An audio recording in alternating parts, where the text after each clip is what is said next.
Hello বন্ধুরা, good morning, welcome back to the channel look my unique blogs. তো আর এখন বাজছে হচ্ছে 9:10। তো আজকে হচ্ছে মহাষ্টমী। সকলকে জানিয়ে মহাষ্টমীর অনেক আন্তরিক প্রীতি, শুভেচ্ছা, অভিনন্দন। তো মহাষ্টমী উপলক্ষে আমরা যাব অঞ্জলি দিতে।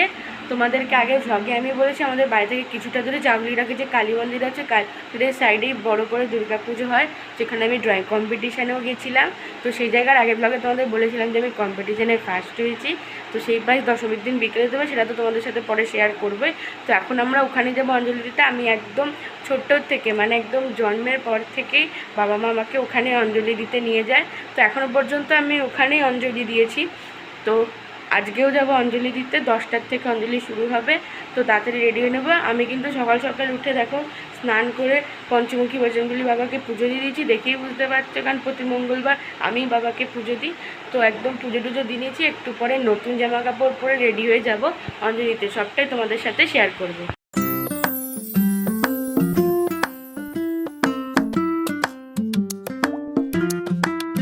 তো ফাইনালি আমি অঞ্জলি দেওয়ার জন্য নতুন জামা প্যান্ট পরে, নতুন ড্রেস একদম রেডি হয়ে গেছে। তোমরা সবাই জানো যে এই জামাটা আমাকে মা দিয়েছে, কারণ বার্থডে গিফট আনবক্সিং ভিডিওতে যখন রয়েছে বার্থডে গিফটে মা আমাকে জামাটা দিয়েছিল অষ্টমীতে পরার জন্য। তো আজকে আমি এই জামার প্যান্টটা পরে অঞ্জলি দিতে যাচ্ছি।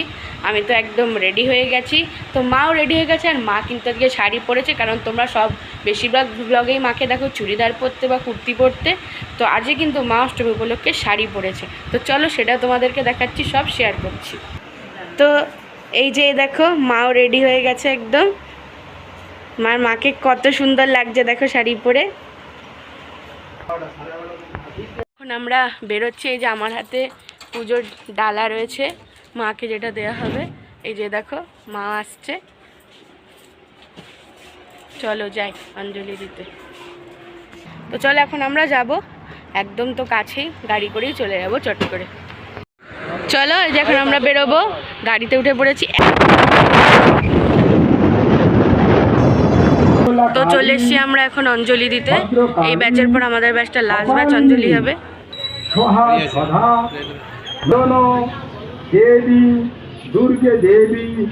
তো এই যে এখন হাতে ফুল নিয়ে একদম রেডি মা দুর্গার কাছে অষ্টমীর অঞ্জলি দেওয়ার জন্য।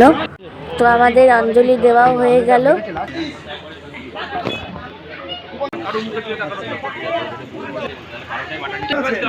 আর এই যে অঞ্জলি হয়ে যাওয়ার পর এখন চরণামৃত দেওয়া হচ্ছে, কারণ চরণামৃত খেয়েই উপোস ভঙ্গ করবো। তো এখন আমরা লোকালে যে ঠাকুরগুলো হয়েছে সেই ঠাকুরগুলো দেখতে যাব। তো চলো এখন আমরা যাব। যদি এখন আমরা চলে এসেছি, বললাম না তোমাদের যে কালী মন্দিরের পাশে দুর্গাপুজোটা, তো এটা হচ্ছে কালী মন্দিরটা। এই কালী মন্দিরের পাশেই দুর্গাপুজো হয় প্রতি বছর। তো এই যে দেখো মা, এই যেটা হচ্ছে মা কালী।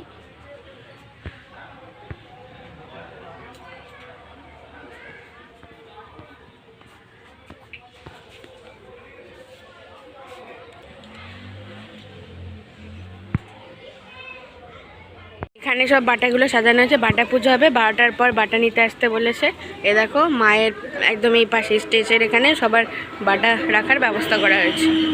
তো প্রথমে আমরা চলে এলাম কালীবাজার খেলার মাঠের যে প্যান্ডেলটা করা হয়েছে সেখানে। এখানে টপিকটা হচ্ছে আমাদের সমাজে যে প্রতিনিয়ত নারী নির্যাতন এবং নারীদের আমরা নিচু করে রেখেছি, তার বিরুদ্ধে এই মণ্ডপের সব কিছু ফুটিয়ে তোলা হয়েছে। এখানে এটাই দেখানো হয়েছে যে শুধু পুরুষরাই একা সমাজের শাসন করতে পারে না, নারীরাও পারে। কারণ এমন কিছু কাজ আছে যেগুলো পুরুষরা করতে পারে না, কিন্তু নারীরা করতে পারে। এখানে দেখছো মেয়েটার হাতে মা দুর্গার মুখ রয়েছে, এখানে এটা বোঝানো হচ্ছে মেয়েরাই কিন্তু মা দুর্গা, মেয়েরাই কিন্তু কালী। এমন কোনো কাজ নেই যে মেয়েরাও করতে পারে না। পুরুষ আর নারীকে সবসময় যেন সমান হিসাবেই ভাবা হয়, সেই চিন্তাভাবনার কথা মাথায় রেখে মণ্ডপের সব থিমটা ফুটিয়ে তোলা রয়েছে। আর এই দেখো প্যান্ডেলের গায়ে কি সুন্দর মা দুর্গার মুখও রয়েছে। আর এই জিনিসটা তো আমার ভীষণই ভালো লেগেছে, কারণ এটা তো সত্যি কথা। পুরুষ অনেক উঁচু, নারী অনেক নিচু, এটা কখনো ভাবা যেত না। পুরুষ নারী দুজনেই সমান সমান।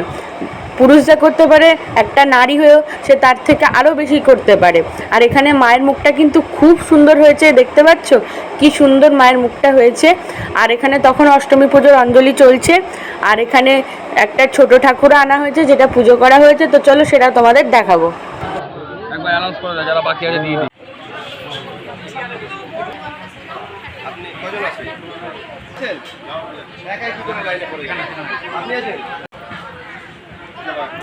এখন চলে এসেছি রাজলক্ষ্মী কন্যা বিদ্যাপীঠ হাই স্কুলের পাশের গলিতে যে প্যান্ডেলটা হয় সেখানে।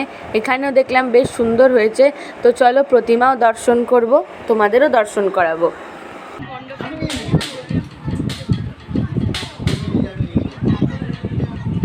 ওম গঙ্গাধরৈ শঙ্কাভরণায় নমঃ গঙ্গাধরৈ শঙ্কায় নমঃ এতে গঙ্গা পুষ্পে ওম নারায়ণায় নমঃ এদান সম্পদায় দুর্গায় নমঃ ওম গোপালায় আবৈলঙ্গ গঙ্গা সিন্ধুভরণায় নমঃ। আর এখন চলে এলাম আমার একদম ছোটোবেলার স্কুল মালাঞ্চ শিশু শিক্ষা নিকেতনের স্কুলের ভিতরে যে পুজোটা হয় সেখানে। তো এখানেও বেশ ঠাকুরটা খুব সুন্দর হয়েছে, সুন্দর করে সব কিছু সাজিয়েছে। আর এটা আমার ছোটোবেলার স্কুলের ভিতরে পুজোটা। দেখো আমার ছোটোবেলার স্কুলের ক্লাসরুমগুলো দেখে তো ছোটোবেলার কথা খুব মনে পড়ছিল, ছোটোবেলার স্মৃতিগুলো সব মনে পড়ে যাচ্ছিল।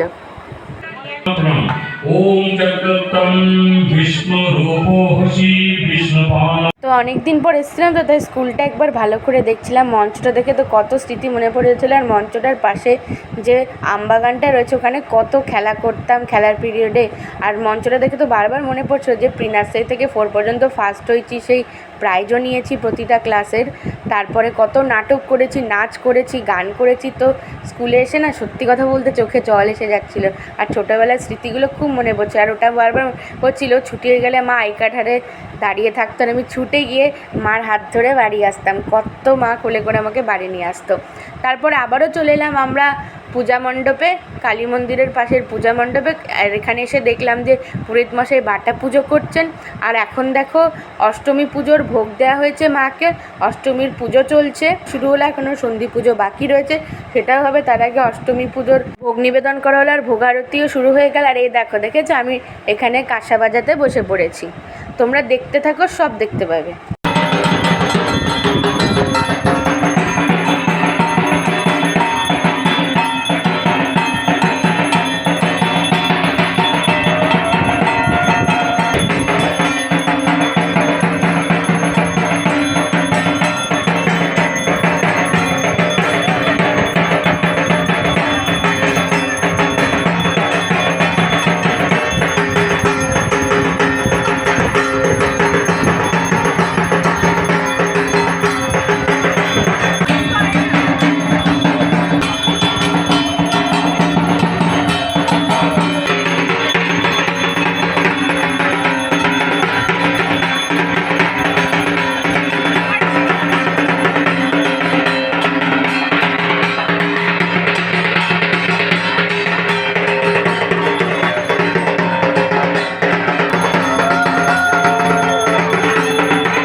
অষ্টমীতে ভোগারতি নিবেদন আর ভোগের পুজো হয়ে গেল। তো যে মায়ের ভোগ এখন নিয়ে নিয়েছি, খিচুড়ি, পায়েস, তরকারি, ভাজা আর ফল দিয়েছে। তো চলো এখন মায়ের ভোগ খেয়ে তো কালী মন্দিরের পূজা মণ্ডপ থেকে সোজা চলে এলাম আমাদের বাড়ির পাশে যেখানে দুর্গা পুজো হয়েছে সেখানে। আমাদের বাড়ি থেকে বলতে পারো 2 মিনিট আসলেই এই আন্টির বাড়ি। তো আন্টিদের বাড়িতে এই বছর থেকে প্রথম শুরু হলো দুর্গা পূজা। মায়ের মুখটা তো খুব সুন্দর হয়েছে। তো এখানে অষ্টমীর পুজো তো হয়ে গেছিলো, এখন সন্ধি পুজোর জন্য সব রেডি করা হচ্ছিল। তো এসে দেখলাম যে সন্ধি পুজো শুরু হবে। আর আন্টিরা বারবার আমাকে বলছিল তুই এত ভালো ঢাক বাজাস, কালকে থেকে আমরা ঢাকের লোকই পাচ্ছি না ঢাক বাজানোর জন্য, এখন সন্ধি পুজো হবে আর তুই পুরো সন্ধি পুজোতেই ঢাক বাজাবি। তো দেখো ইতিমধ্যে ঠাকুরমশাই সন্ধি পুজো শুরু করে দিলেন আর আমি সন্ধি পুজোতেই ঢাক বাজাচ্ছি।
সন্ধি পুজো তো চলছে। আর সন্ধি পুজো দেখো 108টা পদ্ম পুরোহিত মশাই মন্ত্র পড়ে পড়ে মাকে নিবেদন করছে।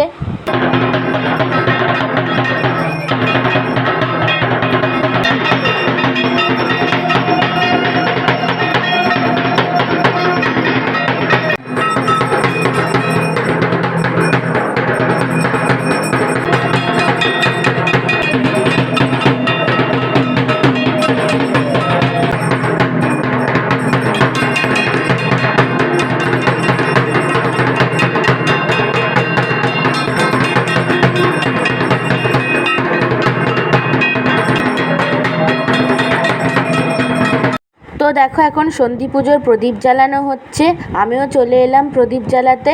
তো আমি আমার নামে, বাবার, মার নামে, 3 জনের নামে 3টে প্রদীপ এই যে দেখো জ্বালিয়ে দিচ্ছি। প্রদীপগুলো না প্রথমে জ্বলছিল না, কারণ মনে হয় একটু জল পড়েছিল, কিন্তু যখন ধীরে ধীরে জ্বালালাম তখন প্রদীপগুলো জ্বলে উঠেছিল। আর কি সুন্দর লাগছে দেখো।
অষ্টমীর পুজো, সন্ধি পুজো শেষ হয়ে গেল, নবমীর তিথিও পড়ে গেল। যত হোক আজকের দিনটাকে তবু অষ্টমী হিসেবে ধরা হবে। তো পুজোর পরে আন্টিদের বাড়িতে খাওয়া দাওয়ার আয়োজন করা হয়েছিলো, তাই আন্টি আমাকে বারবার বলে যে না খেয়ে যাবি না, তুই, তোর বাবা, মা সবাই খেয়ে যা। তো বসে বললাম, সেজন্য খেতে খিদেও পেয়ে গেছিলো। তো দেখো আজকের এখানে পরিবেশনায় ছিল লুচি, গরম গরম লুচি, আর এই যে আলুর দম চলে এসেছে। এখন খেয়ে দেখব কেমন হয়েছে। লুচিটা বেশ গরম রয়েছে। আলুর দমের পাশাপাশি আবার ছোলার ডালও দিয়েছি, কিন্তু ছোলার ডাল যেহেতু আমি ভালোবাসি না, সেজন্য আমি আলুর দম দিয়ে লুচি খেয়েছি। তো তবে ছোলার ডালটাও ভালো হয়েছিল খেতে, একটুখানি খেতে গেছিলাম। আর আলুর দম দিয়ে লুচিটা খেতে তো দারুণ লাগছিল, দারুণ হয়েছে রান্না। তো আপাতত অষ্টমীর ব্লগ পার্ট 1 এখানে এন্ড করছি। বিকালে ঠাকুর দেখতে যাব, তখন সব আবার শেয়ার করব। আর এই পুজোটা হচ্ছে আমাদের বাড়ির একদম কাছে, মানে এখান থেকে 3 পা হাঁটলেই আমাদের বাড়ি, আর এখানে হয়েছে পুজো। তো এটা একদম বাড়ির কাছে পাড়ার পুজো। পাড়ার বলতে এটা একটা আন্টিদের বাড়িতে হয়েছে, হ্যাঁ ওই বলতে পারো আমাদের পাড়ারই পুজো। তো আজকের ব্লগটা কেমন লাগলো কমেন্ট অবশ্যই নেবে, ভালো লাগলে আমার চ্যানেলকে লাইক শেয়ার সাবস্ক্রাইব করবে। দেখা হচ্ছে আবার পার্ট 2-তে। টাটা।